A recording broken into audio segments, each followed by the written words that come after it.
While other cities are without mail service, Dallas and Fort Worth postmen plan to continue work. In Dallas, the only union activity so far was a meeting of the officers of Local 132 of the Letter Carriers Union. The meeting was called by local President William York to discuss the agreement worked out in Washington. That agreement is that mailmen will go back to work and negotiations will follow. Later this afternoon, York explained the meeting. We decided to send a telegram to our national president expressing unanimous support for him and the National Executive Board in their endeavors to reach an agreement with Secretary of Labor Shields to be presented to Congress for prompt action in adjudicating our grievances such as salary and other working conditions. Then there is no opinion, no feeling on the part of members of your union to strike? No, sir. We are urging that our membership continue their work as usual unless and until a national work stoppage is called by our president. Fort Worth postal workers are not talking about any strike action. Postmaster Jack Watson said he is confident that no strike will be called unless the national union president orders one. In both Dallas and Fort Worth, however, the mail destined for struck cities piles up, but it is not working any hardship on otherwise normal operations. Jim Riddle, Channel 8 News, Dallas.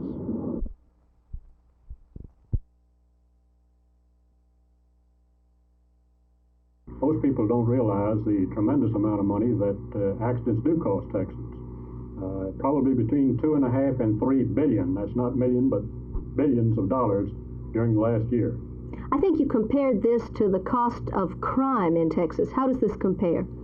Actually, that costs approximately 10 times as much as crime in Texas. Which kinds of accidents cause more injuries, traffic or at home or industry, or can you separate them? It's very difficult to separate these. Generally speaking, I'd say that we probably spent around $1 billion on traffic safety.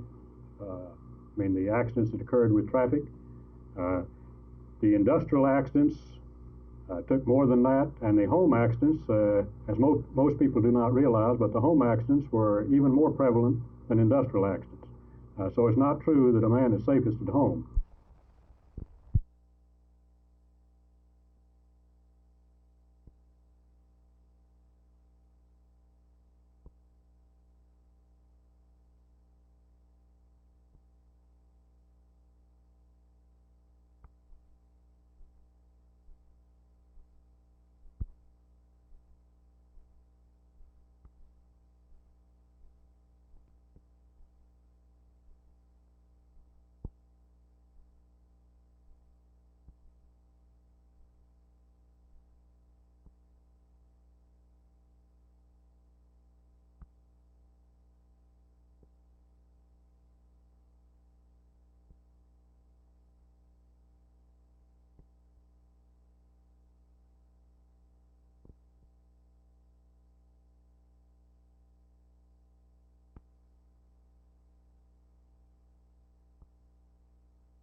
think that the biggest problem with accidents and safety in general is that people don't realize it. What about people in office jobs? Are there dangers there that they don't realize?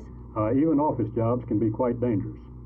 Generally, we think of most of our accidents being on more of a field location or traffic accidents, but nearly every day people are injured severely in office who are engaged purely in office tasks. You have the secretary that opens the two top file drawers that topples over and crushes her. You have the man or woman who slips on a slippery floor where maybe they've been cleaning up.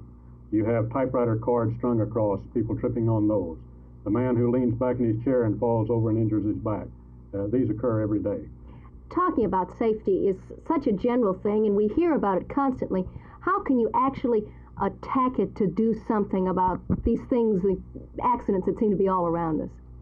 Well, the same type of program that works for a big corporation and the attention to it will usually work equally as well for the small company or even the individual.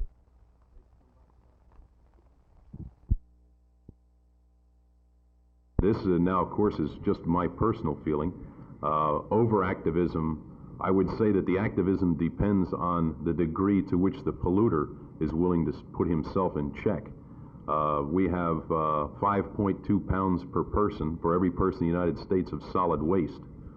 This includes one-way bottles and tomato containers that just draw from our environment on a resource basis and go out into our environment as contaminants.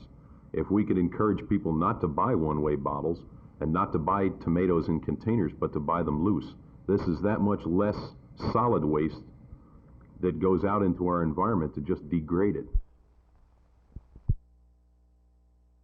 He was a man for all people, a man for all poor people. And I would think that if there is a poor response, this might be an indication of how the society feels towards poor people, and not necessarily poor black people, but all poor people.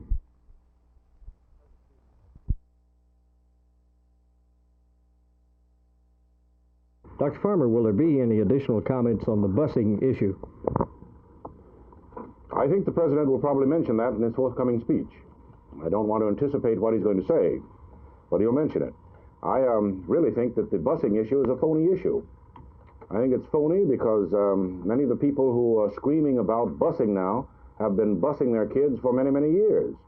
In southern communities, and I'm a southerner myself, I know that black kids have been bused 10, 15, 20 miles, traditionally, around white communities to get to black schools. So now some of the same people who have been pushing the busing of black kids in years past are now opposed to busing. So I don't think they're really opposed to busing. What they're opposed to is desegregation.